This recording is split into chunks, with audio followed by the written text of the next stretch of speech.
লেখক বা কবি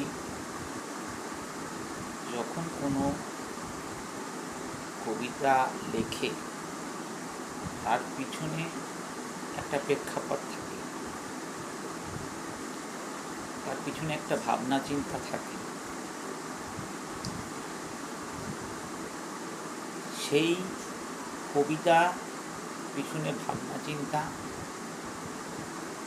কী থাকে সেটা জানাটা অনেক সময় জরুরি হয়ে পড়ে।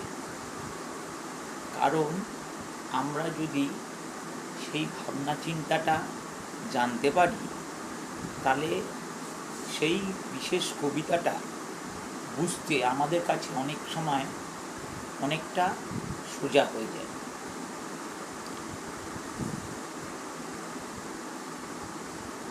আমার একটি কবিতা নিয়ে আমি একটু দু চার কথা বলতে চাই।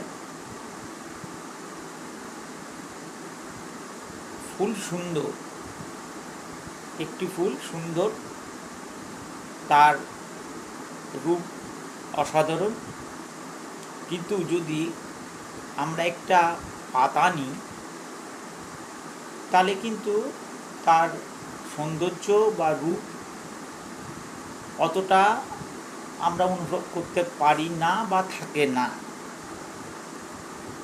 কিন্তু যদি অনেক পাতা বা গাছে অনেক পাতা এমনভাবে থাকে, সংবলিত পাতা এবং প্রাকৃতিক পরিবেশে তার অবস্থান অনেক সময় অন্য মাত্রা যোগ করে, যা একটি ফুলের থেকে অনেক বেশি ভাবে বা অনেক ভালোভাবে সেটা প্রকাশিত হয়ে থাকে। আমি আমার কবিতাটা এবার শুরু করছি।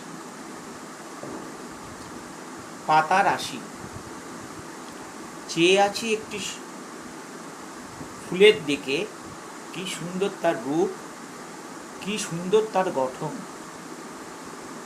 এতে চোখের আরাম হয়, কিন্তু মনের আরাম পাই না। কোথায় যেন গর্বের ভাব। এবার তাকাই দূরদিকে গাছের মাথায়, পাতায় পাতায় চেয়ে আছে গাছ। পাতা আর আকাশের সীমানা মিলেছে যেখানে, অবাক চোখে চেয়ে থাকি সেদিকে। মনে আসে এক উন্মাদনা, মনে অনুভব করি এক আনন্দ। চোখের দৃষ্টিপটে শুধু পাতারাশি আর আকাশ। অনুভব করি মুক্তির স্বাদ।